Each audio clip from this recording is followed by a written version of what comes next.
Paul, sorry, Hi, Ange. Hi, Paul. Just wondering, any new injury concerns or any players returning ahead of the game against Fulham? So last night, this stage, clean bill of health. Mind you, I thought that last week, and then we had a guy in surgery an hour later. But I think everything's all right from last night. But obviously, we'll see when the boys come in. And then return, unlikely. Romero's closer. He's probably the closest. But again, probably unlikely. But I'm not ruling him out. Still, sort of, he's got to get through some things today, and then we've got a session tomorrow. Was Dom Solanke okay? He seemed to injure his groin, but still got through. Yeah, no, he's fine. He's a bit sore, but we're kind of obviously, we're really thin squad wise, especially in that front third. So he's working hard for us, but at this stage, nothing that will sort of too significant. I know you were talking again about entertainment and everything after the game last night. I guess with the Manchester City result in particular, and you think of that eye-catching 4-0 win at their place last week, are those the kind of moments and performances that justify just what you're trying to do here? Well, I'm not trying to justify anything. It's just that that's the way we want to play, and it's the kind of team we want to be. I said that last night. That we kind of set out, and certainly I set out to make the team a team that is always looking to be on the front foot, score goals, be exciting to watch.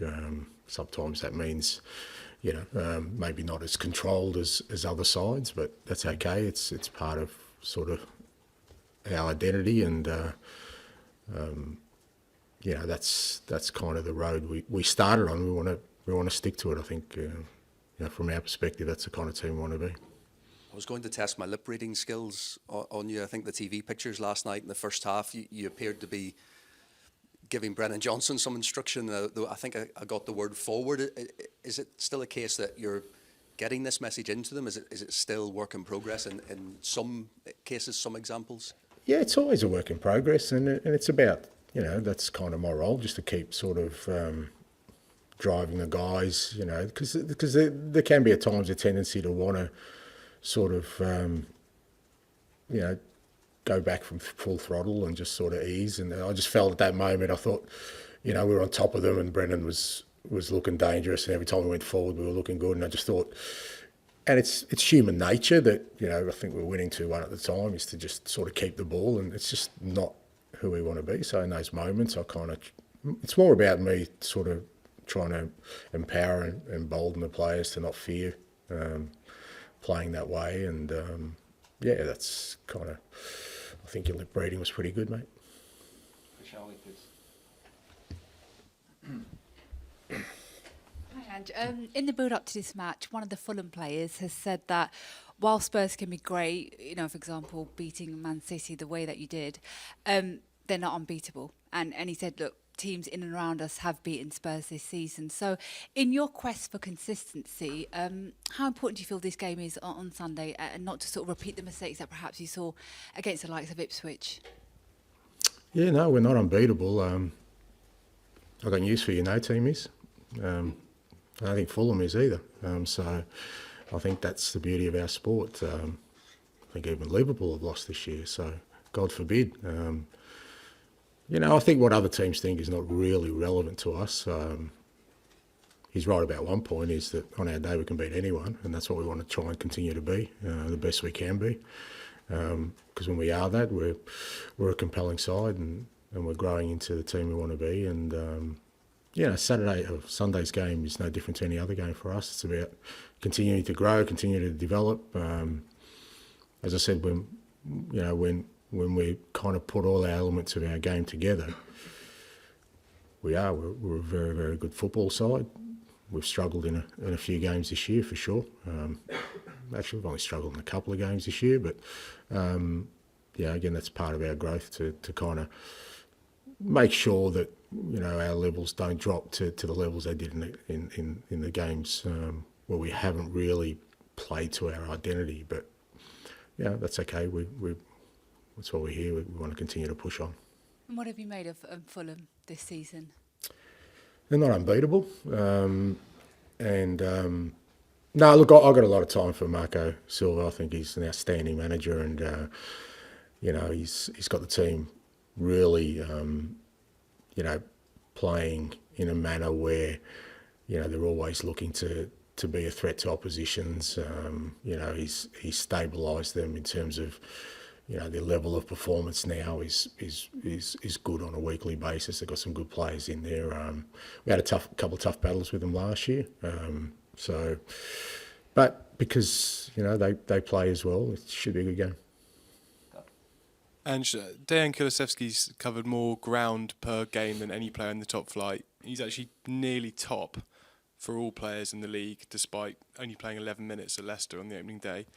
And I take it that kind of stamina is no fluke. I mean, can you give us an insight into how he trains, how he looks after himself, what he does behind the scenes to give him this energy? Yeah, you're right. It's not a fluke. It's a lot of hard work. I'm sure there's some scientists with some genetics in there, some DNA. He just has a real capacity to be able to kind of run at a certain level consistently. His recovery rates are really elite in that he can go and rest pretty quickly and go again. But there's also that mental kind of strength to do it, because I think a lot of players maybe have the capacity but reach a limit where, it's only natural they'll get tired and don't, if possible, don't go again until they need to, whereas Decky will just keep going and going. So, it's a big part of his football. It's a big strength of his. Again, I'm using big words too early in the morning, biomechanist, but his running efficiency is really good. His style, he doesn't use too much energy. Seems like to me anyway, and that could be a load of crap anyway. I don't know, but it's very early. But he does, that because if you think about it, if you're trying to sort of stop him and he's in your vicinity, you kind of think, okay, this guy's going to go once, twice, 3, 4 times, and that can sort of wear oppositions down. And then he's got the quality as well. We just got to be mindful a little bit of not, overburdening him, because he's played a lot. And like I said, with the squad we've got, he's played in the middle, he's played obviously on the wing. We don't want to diminish that, but at the moment he still feels really good, and it's a big part of his game. Just on his mentality, he seems to me to almost have that kind of Ronaldo, Harry Kane type laser focus on being the best and self-improvement. I mean, is that your kind of experience? Yeah, absolutely. Yeah, no, he's spot on. He's in his mind, he's very ambitious about how good he can be, and that's a great thing, because he's relatively still a young man, and it's kind of for his position, there's a lot of improvement in him, and I've just got a feeling with Decky that he's not going to settle for any level apart from being the absolute best, and it's great for us. Ian, please. Morning, Ange. How are you? I'm okay, bud. Good. Last night, again, you reiterated your style of play, and you've done it again this morning about being entertaining. Is there ever a scenario which dictates that maybe you need to be a bit more pragmatic?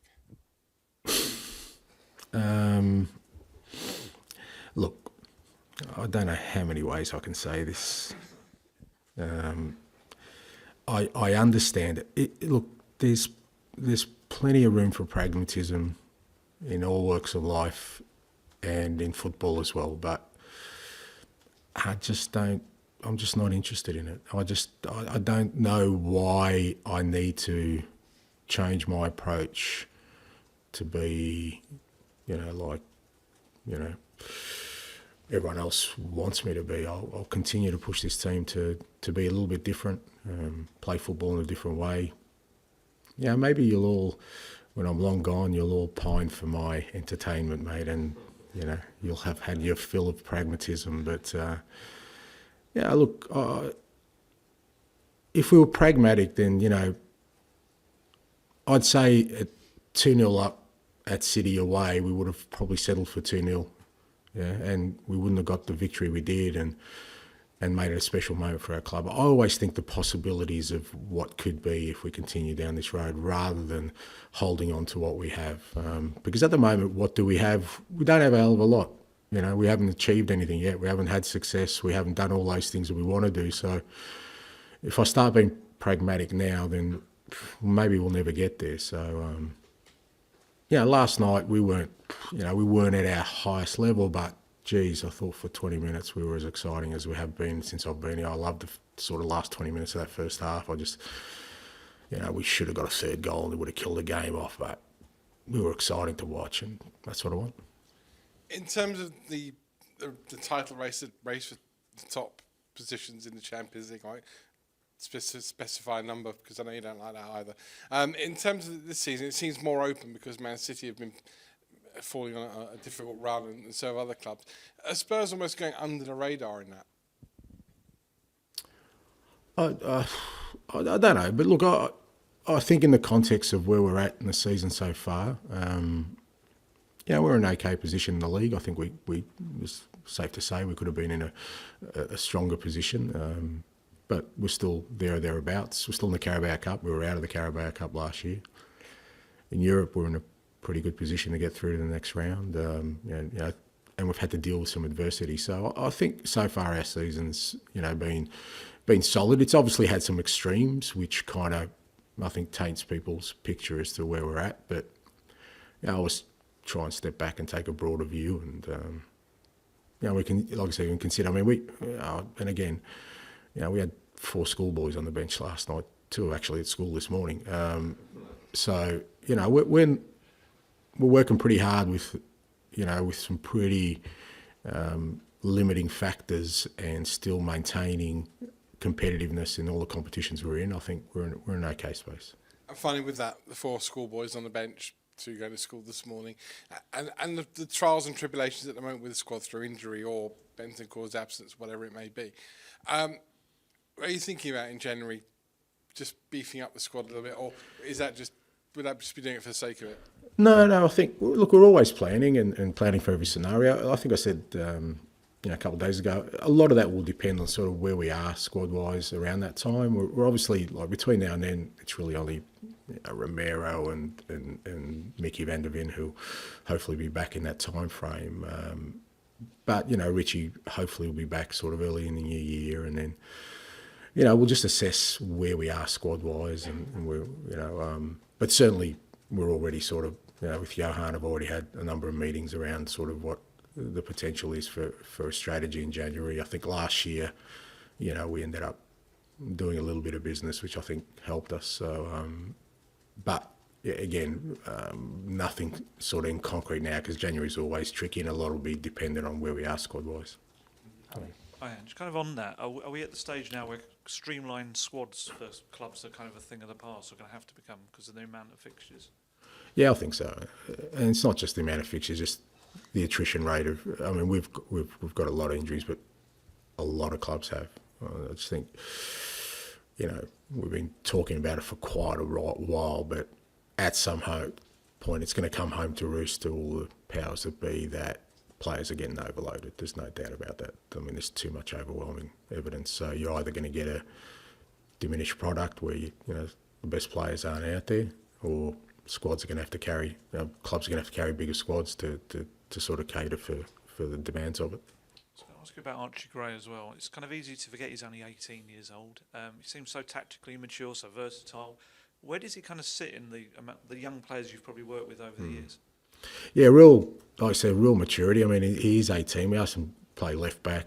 He's never played that position before in his life, and yet he still does it with a real efficiency, a real calmness. I'm so excited by Archie, and I guess that's another positive for us, that we've got an 18-year-old who kind of plays, and no one really kind of mentions the fact that he's 18. They're just measuring his performance, and like I said, I'm asking him to do some different jobs, which is not easy. Definitely be probably a lot more comfortable for him if he was settled in one position. But he's playing football. He's playing football at a really high level against European football club, in the Premier League, and that's going to set us up really well for the player he's going to become. I thought Lucas was good when he came on last night. He made an impact. So, you know, with everything else that we're building, there's some real excitement around our young players as well. Just a quick one on Dominic Solanke. Had a couple of chances last night. Is the team creating enough chances for him, or is that more something he's got to kind of get into certain areas? No, I think created enough chances. I mean, last night, you know, he was sort of really unlucky with a couple of them, especially the header. And he's still very important to our football. Look, we should have scored a number of goals last night. You know, we just lacked a little bit. I mean, as good as we were at City, I thought we didn't create as many chances. We were a lot more sort of calm in front of goals, whereas last night we just lacked that little bit of just composure where we scored 4 or 5 last night, and Dom was a big part of that. And just wanted to ask, were you happy when you sort of inherited, back to Kulusevski, when you inherited him, when you became the manager, and did you sort of see what he could become? Because obviously, I think when he arrived at Tottenham, he had sort of a mixed spell at Juventus, and he was sort of this wonder kid, but hadn't quite reached his potential at that time. Were you sort of happy, and could you have seen that potential when you came in? Yeah, I was extremely excited because, you know, I'd sort of seen, you know, as you said, his trajectory as a player, and, you know, he'd made an impact already. I think the club had only sort of signed him as a loan with an option to buy when I got here, and you know, I was pretty keen to make sure that happened. Like I said, you don't really know until you work with a player and understand him better. But you know, as Dan was saying, he's got this real sort of laser eye focus about how good he could be. And that's, for any manager, that's what you want to see in players. You know, somebody who's just not going to settle for whatever level he's at. He was telling us yesterday about he doesn't really use his phone much anymore. Like he's kind of saving his energy by not using his phone, and he's sort of doing all that stuff right off the pitch as well. Is he sort of the archetypal player for you, kind of on and off the pitch in both those respects? Well, look, it depends. You know, I mean, I'd hate to, like I said, I'd hate to think that, you know, if somebody enjoys doing something that they have to curtail it for any reason. But that's the world we live in. You know, I think a big part of that is making sure that the energy you have, you put to the right areas, and whether that's mental energy or physical energy. And I think, yeah, you know, mate, I guarantee you, I've got the quietest phone in the world. I've got about 3 people in it, and it never rings, it never messages, and I've got a pretty blissful life. Maybe a little bit of a lack of awareness of what people think about me, but that's not a bad thing either. I just think everyone likes me, and I get on with it. Sounds very nice, thanks. Thank you. Finish with Jay, please. Hi, Ange. Brennan scored again last night, scored against Man City. Just wanted to ask what you think the reason is behind why he seems to have been scoring more goals this year than last year. I think some of it's just, you know, he's kind of, you know, you get sort of confidence and self-belief, and I think the biggest thing is just a real discipline around the positions he takes up.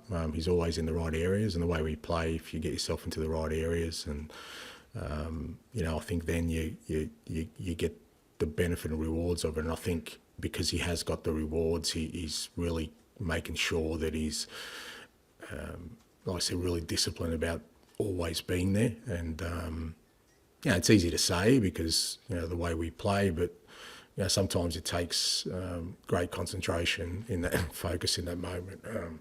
You know, whether it's on the weekend against City, he kind of knew that, you know, it was likely Timo was going to be hitting that far post, and even last night, you know, that, you know, Decky was going to hit a certain area, and he's always there. And then, like I said, he's a good finisher. I still think there's more though. You know, I wasn't as happy with some parts of his game last night, particularly around, like I said, just being a bit more positive, and even the pressing wasn't great from sort of our front three. It hasn't been as good as so. But again, that comes back to the player himself wanting to improve and not settle for just, you know, okay, scoring some goals. I think he can be better, and I want him to be better. You sort of touched upon it a little bit there, but I think 7 of his 10 Premier League goals have come inside the 6-yard box, where he's always attacking that back post. So is that something that you and the coaches always drilling into him on the training ground? He's just got to keep doing this. Go watch Celtic play. Go watch Yokohama Marinos play. Go watch Brisbane Roar play. Go watch the Socceroos play, mate. You'll see that I would love to be a right winger in my team, mate. I would score bags of goals. Thanks, bud.